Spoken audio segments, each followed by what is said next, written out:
ও কি বৌমা, তুমি আবার রান্নাঘরে কেন? বাচ্চার সাথে খেলো, গিয়ে যাও। বাচ্চার সাথে খেলবো তো আমি। এই নাও মাছ, তুমি আজকে মুড়িঘণ্ট রাখবে। তোমার হাতের মুড়িঘণ্ট আমার খুব পছন্দ। বৌমা আসার পর থেকে এটা করাচ্ছ ওটা করাচ্ছ, আমার হাতে রান্না কি আর তোমার মুখে রোচে না? তোমার রান্না খেয়ে খেয়েই তো 30টা বছর কাটালাম, এবার একটু টেস্টটা চেঞ্জ করি। কি বলো বৌমা? হ্যাঁ হ্যাঁ।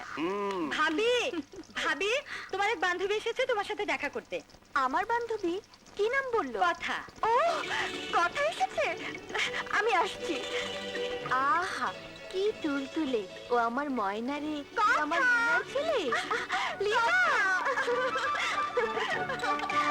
বাবা বাবা, আমি বিদেশ হয়ে গেলি? আর বলিস না, হঠাৎ করে মনের মানুষকে পেয়ে গেলাম, লেট করতে ইচ্ছে করলো না। তুই সকালে ফার্স্ট হয়ে যাস। হ্যাঁ রে, তোর স্বামীটা কই?